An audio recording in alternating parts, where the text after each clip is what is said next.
Hydroxide ಉತ್ಪಾದನೆಯಾಗುವುದನ್ನು ಕೆಂಪು ಬಣ್ಣ ತೋರಿಸುತ್ತದೆ. ಈ ಪ್ರಯೋಗಕ್ಕೆ ಬಳಸಿಕೊಂಡಿರುವ ಸಾಮಗ್ರಿಗಳೆಂದರೆ ಅರಿಶಿನ ಪುಡಿ, ಉಪ್ಪು, ತಾಮ್ರದ ತಂತಿ, ಸಿಲಿಂಡರ್ ಆಕಾರದ ಡಬ್ಬಿಗಳು.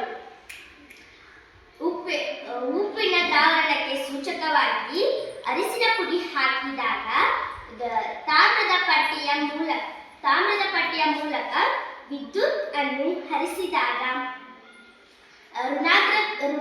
ಋಣಾಗ್ರದ ಕಡೆ ಕೆಂಪು ಬಣ್ಣ ತೋರಿಸುತ್ತದೆ.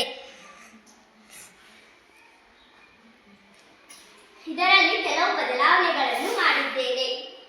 ಮೊದಲನೆಯದು, ಹೆಚ್ಚಿನ ಪ್ರಮಾಣದ ವಿದ್ಯುತ್ ಅನ್ನು ಹರಿಸಿದಾಗ ಬಣ್ಣ ಬದಲಾಗಲು ಕಡಿಮೆ ಸಮಯ ತೆಗೆದುಕೊಳ್ಳುತ್ತದೆ. ಕಡಿಮೆ ಪ್ರಮಾಣದ ವಿದ್ಯುತ್ ಅನ್ನು ಹರಿಸಿದಾಗ ಹೆಚ್ಚು ಸಮಯ ತೆಗೆದುಕೊಳ್ಳುತ್ತದೆ. ಎರಡನೆಯದು, ವಿದ್ಯುತ್ ಭಾರವನ್ನು ಬದಲಾಯಿಸಿದಾಗ ಇದನ್ನು ತಾಮ್ರದ ಪಟ್ಟಿಯನ್ನು ಹಾಯಿಸಿದಾಗ ಬಣ್ಣ ಬದಲಾಗಲು ಕಡಿಮೆ ಸಮಯ ತೆಗೆದುಕೊಳ್ಳುತ್ತದೆ. ಕಬ್ಬಿಣದ ಪಟ್ಟಿಯನ್ನು ಬದಲಾಯಿಸಿದ್ದೇನೆ. ಇದನ್ನು ಹಾಯಿಸಿದಾಗ ಬಣ್ಣ ಬದಲಾಗಲು ಹೆಚ್ಚು ಸಮಯ ತೆಗೆದುಕೊಳ್ಳುತ್ತದೆ.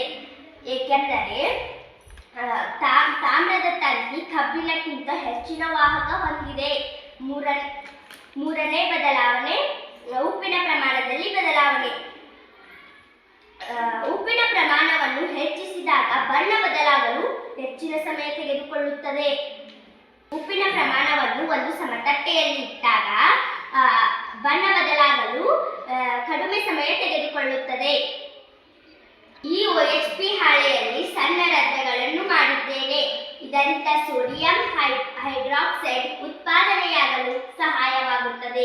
ವಿದ್ಯುತ್ ಹಾಯಿಸಿದಾಗ Na+Cl ಅಣುಗಳಾಗಿ ವಿಭಜನೆಯಾಗುತ್ತವೆ. Na+ ನೀರಿನಲ್ಲಿರುವ OH ಜೊತೆ ಸೇರಿ NaOH ಆಗುತ್ತದೆ.